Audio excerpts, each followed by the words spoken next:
Une première vidéo sur le chapitre sur les variables aléatoires à densité. Alors dans ce chapitre, je vais faire plusieurs vidéos de type fiche méthode, sur lesquelles on va vraiment voir comment montrer un point précis, et on va illustrer les méthodes avec plusieurs exemples à chaque fois. Donc cette vidéo va porter sur la méthode qu'on utilisera pour démontrer qu'une fonction est une fonction de répartition. Donc c'est vraiment une question qui revient, un type de question qui revient assez souvent les exercices sur les variables aléatoires de densité. On nous pose la question, montrer que telle fonction est une fonction de répartition. Ou formulé autrement, la fonction suivante est-elle la fonction de répartition d'une variable aléatoire réelle. Et il faut savoir démontrer ça. La méthode qu'on va voir n'est pas très compliquée parce que c'est très cadré. Il faut savoir qu'il y a en fait 4 points à démontrer, qui peuvent être plus ou moins délicats, à prouver, mais il y a toujours 4 points à démontrer. Et les 4 points, qu'on a à démontrer se retrouvent dans le théorème que j'ai rappelé ici. Donc c'est le théorème 3 du chapitre, sur les variables aléatoires à densité, et c'est un résultat qu'on trouvait aussi dans le premier chapitre sur les variables aléatoires. Donc la méthode qu'on va voir là n'est pas propre aux variables aléatoires à densité, c'est valable pour n'importe quel type de variable aléatoire. Alors, que dit ce théorème? Il dit qu'une fonction f est la fonction de répartition d'une variable aléatoire réelle si et seulement si elle vérifie toutes les propriétés qui sont données là. Donc il faut qu'elle vérifie les 3 points et aussi ce que j'ai souligné en vert au début. Donc en fait, il y a 4 points à démontrer. Donc il faut déjà que la fonction f soit une fonction définie sur R et qu'elle soit à valeur dans 0, 1. Autrement dit, il faut démontrer que pour tout t appartenant à R, f de t est compris entre 0 et 1. Donc on a un encadrement à démontrer pour f de t. Et cet encadrement doit être valable pour n'importe quel réel t. Deuxième point, on doit démontrer que f est croissante sur R. Troisième point, on doit démontrer que la limite de f en moins l'infini est nulle et que la limite de f en plus l'infini est égale à 1. Et dernier point, qui est en général le plus compliqué à démontrer, déjà c'est le plus compliqué à comprendre et souvent c'est le plus compliqué à démontrer, ça dépend dans certains cas, ce n'est pas très compliqué. On doit démontrer que f est continu à droite en tout point de R. Alors déjà, qu'est-ce que ça veut dire être continu à droite pour une fonction? Donc, c'est pour ça que j'ai rappelé la définition à côté. Une fonction va être continue à droite au point t si la limite de f de x, quand x tend vers t par valeur supérieure, c'est-à-dire quand x tend vers t plus, si cette limite, quand x tend vers t plus de f de x est égale à f de t. Autrement dit, une fonction est continue à droite au point t si la limite à droite au point t est égale à la valeur de la fonction en ce point. Donc ça ressemble beaucoup à la définition de la continuité d'une fonction au point t, sauf que cette fois-ci on a une limite à droite. Et autre point, autre remarque très importante qui va avec ce que je viens de dire, c'est qu'une fonction qui est continue en un point est forcément continue à droite en ce point. Donc ça c'est particulièrement utile. Si dans un exercice vous avez une fonction qui est continue, bah, vous pouvez directement continue sur R par exemple, vous pouvez directement dire qu'elle est forcément continue à droite sur R. Ou par exemple vous pouvez dire bah, elle est continue en 0, ma fonction, donc elle est forcément continue à droite en 0. Voilà, donc il y a 4 points à démontrer. Il n'y a pas forcément d'ordre pour démontrer ces points-là. Parfois, on peut on peut les démontrer dans l'ordre qui est donné dans le théorème, mais parfois on peut s'aider du fait que f est croissante et que limite en 0 en moins l'infini, en plus l'infini soit 0 et 1 pour dire que la fonction est à valeur dans 0, 1. Voilà, donc il y a plusieurs manières de faire. Voilà, donc on va illustrer ça sur 2 exemples qui vont être plus ou moins détaillés. Il y a certains points de calcul que je laisserai de côté, que je vous laisserai faire en vérification. Alors, premier exemple, donc on va s'intéresser ici à la fonction f qui est définie de cette manière-là. C'est pas écrit, mais c'est f de t défini de cette manière-là pour tout t appartenant à R. Alors, plusieurs points à démontrer. Donc déjà, là, j'ai décidé de commencer par les limites en plus l'infini et moins l'infini. Donc je vous laisse chercher ça, j'ai détaillé un petit peu le calcul. Il se trouve que ce soit, qu'en plus l'infini, pardon, on a une forme indéterminée. Donc il faut faire une factorisation qui est euh, décrite, détaillée en dessous, et au final f de t est égal à 1 sur exponentielle moins t plus 1. Ce qui permet de trouver sans difficulté que la limite de f de t en plus l'infini est bien égale à 1. Et bon, on peut montrer facilement que la limite de f de t en moins l'infini est égale à 0. soit en repartant de l'expression de départ, puisque en fait il se trouve que en moins l'infini on n'a pas de forme indéterminée. On a une fraction dont le numérateur tend vers 0 et dont le dénominateur tend vers 1. On peut aussi utiliser la relation qu'on obtient ici. Voilà, donc, pour les limites, il n'y a pas de problème. Mais bon, il faut quand même le mentionner, il faut expliquer pourquoi ces limites sont bien égales à 1 et à 0. Alors ensuite, on va regarder si f est croissante sur R. Donc ici, on a une fonction euh, assez standard, une fonction qui est définie sous la forme d'un quotient. On va utiliser la méthode la plus standard pour étudier sa monotonie, on va passer par sa dérivée. Donc on commence par dire que f est dérivable sur R. Il faut bien expliquer pourquoi. Donc on dit, puisque c'est un quotient de deux fonctions dérivables sur R. Et bien entendu, il ne faut pas oublier de dire que le dénominateur ne s'annule pas. Et pour tout t appartenant à R, le dénominateur qui ici est exponentiel t plus 1 est bien différent de 0. Donc f est dérivable sur R et f' de t, alors je ne détaille pas le calcul parce qu'il n'est pas très compliqué, c'est un bon entraînement, calcul de dérivée. On trouve que la dérivée est égale à, au point t, est égale à exponentielle de t divisé par 1 plus exponentielle de t au carré. Donc on trouve de manière évidente que f' de t est strictement positif sur R. Donc f est bien croissante sur R, et même strictement croissante. On n'a pas besoin de la croissance stricte.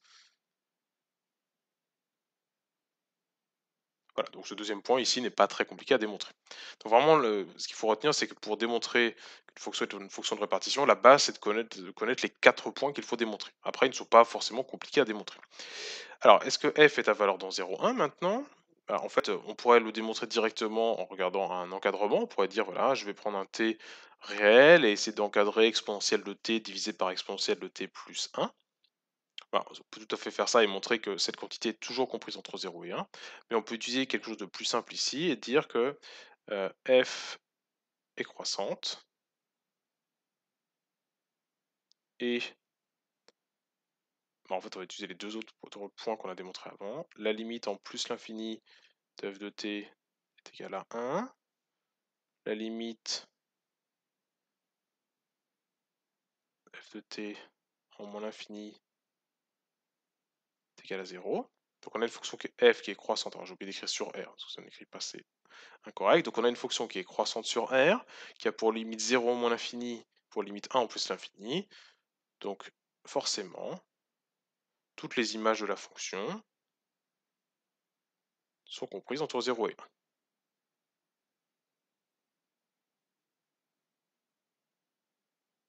Vous voyez qu'ici, ce point-là n'est pas très compliqué à démontrer. Donc on pourrait le démontrer directement en procédant par encadrement ou utiliser ce qu'on avait dit avant. Donc voilà pour ce troisième point. Et il reste à démontrer le quatrième point, le dernier. Il reste à démontrer que f est continu à droite sur R. Alors pour démontrer ça, donc il faut démontrer que en n'importe quel point réel, la limite à droite de la fonction en ce point-là est égale à la valeur de la fonction en ce point. Mais ici, on peut faire beaucoup plus simple, et pour ça, on va utiliser la remarque que j'ai donnée tout au début. F, en fait, elle est continue sur R. Donc plusieurs manières de le justifier. On peut le justifier en disant qu'elle est dérivable sur R. Ça, on l'a déjà justifié avant. F est continue sur R. Donc, comme dit dans la remarque, f est continu à droite sur R.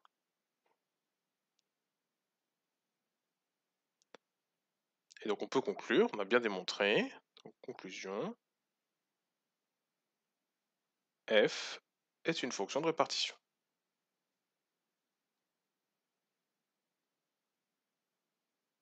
On a bien obtenu les 4 points donnés précédemment dans le théorème. Donc voilà pour ce premier exemple. Donc on a démontré les 4 points, finalement, sont des propriétés sur la fonction f, des propriétés de monotonie, des limites, trouver l'ensemble d'arrivées et démontrer une propriété de continuité. Maintenant, on va traiter un deuxième exemple.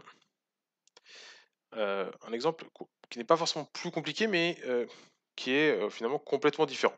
Donc on va toujours démontrer que la fonction qui est donnée là, la fonction g qui est donnée là, est une fonction de répartition.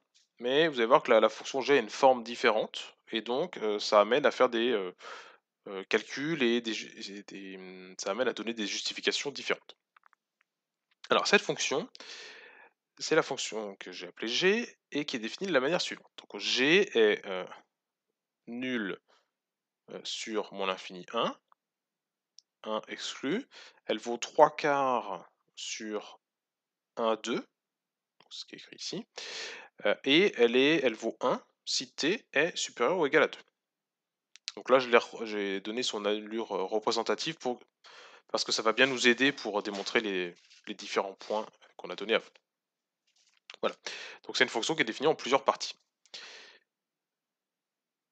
Alors, donc on va reprendre les 4 points. Donc on va ici commencer par démontrer que j'ai bien valeur dans 0, 1. Alors ici, c'est pas très compliqué à démontrer, puisque on voit que g de t ne peut prendre que 3 valeurs différentes. 0, 3/4 et 1. Donc g de t ne peut prendre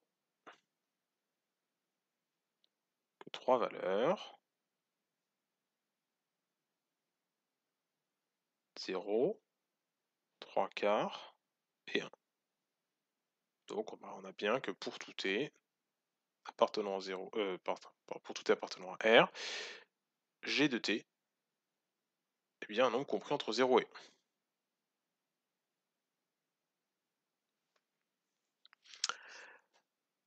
Alors, donc voilà pour le premier point. Ouais, pour ce point. Donc on va ensuite s'intéresser à la monotonie de G sur R. Donc on veut démontrer que G est croissante sur R. Donc déjà, on peut voir que si on se réfère à l'allure représentative, pardon, on voit que c'est évident. Clairement, graphiquement, on voit que cette fonction G est croissante. Alors c'est pas très compliqué, mais il faut quand même le justifier de manière précise. Plusieurs manières de le faire, mais alors ici, il se trouve que cette fonction g a une forme assez particulière, et c'est une forme qu'on retrouvera assez souvent dans les fonctions de répartition. G, il se trouve qu'elle est constante par morceau. Vous voyez que le graphe de g fait apparaître différents paliers, donc on a le palier 0, le palier 3/4 et le palier 1. Donc on peut utiliser ça comme justification en disant que g est constante par morceau.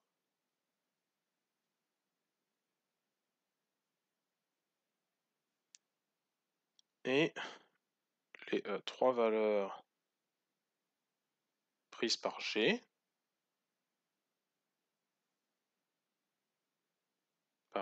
pardon, apparaissent dans un ordre croissant.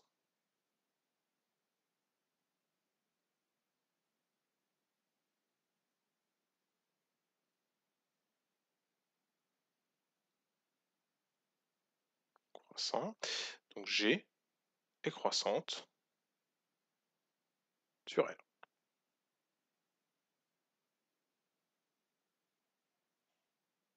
Donc c'est une manière de le justifier. Ce qu'on dit ici, c'est qu'il y a plusieurs paliers pour G, parce qu'elle est constante par morceau, cette fonction, et les paliers, vous voyez qu'ils sont de plus en plus grands. Donc on a le palier 0, le palier 3/4 et le palier 1. Donc il faut bien donner ces deux points-là, sur le justifier de cette manière-là, dire que la fonction est constante par morceau, donc elle est constante sur 3 parties différentes, et ensuite, les valeurs de constance de la fonction apparaissent dans un ordre croissant. Si vous voyez, donc on a des paliers de plus en plus hauts, de plus en plus grands. Donc on pourrait le justifier d'une autre manière, peut-être un tout petit peu plus rigoureuse, mais ça serait un peu plus lourd à bien justifier. Donc par exemple, ici, une autre remarque, c'est qu'ici on ne peut pas passer par le calcul de la dérivée, puisque la fonction g n'est pas dérivable en 1 et en 2. Donc elle est dérivable partout sauf en 1 et en 2. Donc on ne pourrait pas faire comme tout à l'heure une étude globale de la fonction sur R pour dire qu'elle est croissante. On pourrait dire par exemple qu'elle est constante sur moins l'infini 1, puis constante sur 1, 2, puis constante sur 2 plus l'infini, et en plus, ben, les différentes valeurs de constantes sont de plus en plus grandes. Donc voilà pour cette croissance de g sur r. Alors ensuite, on va passer aux limites. Alors c'est pareil, si on regarde sur le graphique, c'est évident et en fait, c'est pas très compliqué à justifier. Ici, il suffit de dire, par exemple, que si t est plus petit, strictement plus petit que 1, g de t égale 0. Donc la limite de g de t en moins l'infini est égale à 0. Donc on a une fonction qui est constante égale à 0 sur moins l'infini 1, donc elle est constante égale à 0 sur un voisinage de moins l'infini. Donc la limite en moins l'infini existe et elle vaut 0. Et de la même manière, donc là je ne détaille pas beaucoup, la limite en plus l'infini, de manière assez simple, est égale à 1. Puisque sur 2 plus l'infini, la fonction g est constante égale à 1. Voilà, donc ces deux points ici sont assez simples à démontrer. Alors il reste le dernier point. Il faut démontrer que g est continu à droite sur R. Donc j'ai remis le graphe à côté pour qu'on comprenne bien ce qui se passe. Alors ça va être un tout petit peu plus délicat, mais pas tant que ça si on a bien compris ce que désigne la continuité à droite. Ce qui est en fait la seule difficulté dans cette méthode. Alors, donc déjà on ne peut pas faire comme tout à l'heure. Tout à l'heure, pour la première fonction, on avait directement dit la fonction est continue sur R, donc elle va forcément être continue à droite sur R. Ici, il se trouve que bah, la fonction, clairement, elle n'est pas continue sur R, puisqu'elle n'est pas continue en 1 et pas continue en 2. Alors, par contre, on peut dire de manière assez simple, euh, comme g est constante sur moins l'infini 1 sur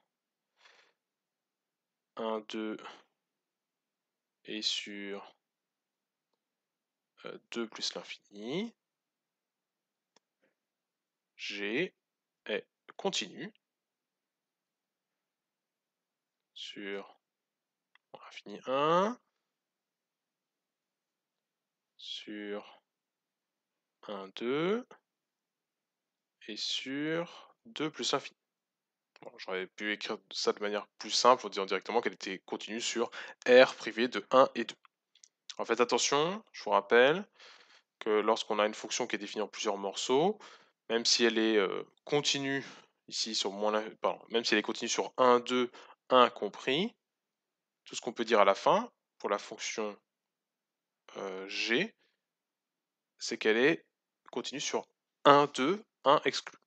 Alors, je vais le reformuler parce que la justification n'était pas très claire.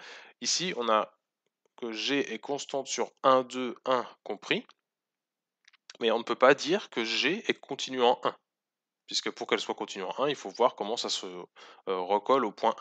Donc tout ce qu'on peut dire, c'est qu'elle est continue sur 1, 2, 1 exclu. Et pareil au point 2. On fait attention à ça. C'est des points qu'on avait soulignés dans le chapitre sur la continuité. On avait revu la même chose dans le chapitre sur la dérivabilité.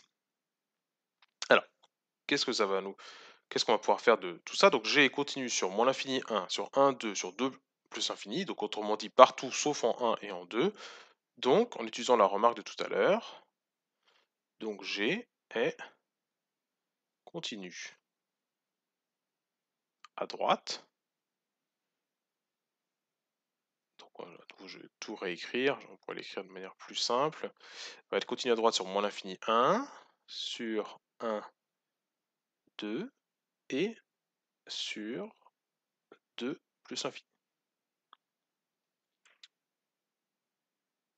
Donc il nous reste finalement plus qu'à démontrer que g est continu à droite en 1 et en 2. Donc pour ça, il faut calculer la limite à droite en 1 de la fonction g et vérifier que cette limite à droite est bien égale à g de 1 et après faire la même chose en 2. à nouveau, si on se réfère au schéma, bah, ces 2 points en fait, il est évident que la fonction, est continue à droite en 1 et continue à droite en 2. Alors pourquoi est-ce que c'est évident? Si on regarde le dessin, si on prend g de t avec t qui est proche de 1, mais t plus grand que 1, quand t va se rapprocher de 1 de ce côté-là, si on arrive, bah, g de t va se rapprocher de g de 3/4, va tendre vers 3/4 et 3/4 c'est bien g de 1. Et on a la même chose en 2. Alors ça on va le justifier. Donc comment est-ce qu'on va justifier ça? On va commencer par dire, donc on va prendre t qui appartient à 1, pardon, je me suis trompé, c'est pas ça que je voulais écrire. On va prendre t, qui appartient à 1, 2 et dans ce cas-là, g de t est égal à 3/4. Donc la limite à droite en 3/4 de g de t, c'est 3/4. Et ça, c'est bien la même chose que g de 1. Pardon, j'ai écrit, c'est pas quand t tend vers 3/4, c'est quand t tend vers 1. Quand t tend vers 1. Donc la limite, quand t tend vers 1 avec t strictement plus grand que 1 de g de t, c'est-à-dire la limite à droite en 1 de la fonction g, est égale à 3/4, et ça c'est bien la même chose que g de 1. Et si on prend t strictement plus grand que 2, g de t est égal à 1, donc la limite à droite en 2 de g, c'est 1, et ça c'est bien la même chose que g de 2. Donc là on vient de démontrer que g est continu à droite en 1 et en 2.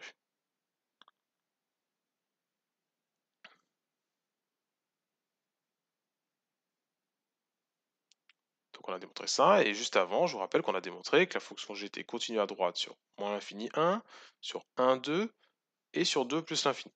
Donc si on regroupe tout ça, on obtient que g est continu à droite sur R. Et après, bon, on n'a plus qu'à conclure. La fonction g vérifie les 4 points qui apparaissaient dans le théorème. On a une fonction qui est croissante, à valeur dans 0, 1, avec des limites en moins l'infini et en plus l'infini qui sont 0 et 1, et qui est continue à droite sur R. Donc g est bien une fonction de répartition. Donc au travers de ces deux exemples, on voit que bah, déjà il faut bien connaître le résultat du cours, il faut savoir quels sont les 4 points à démontrer.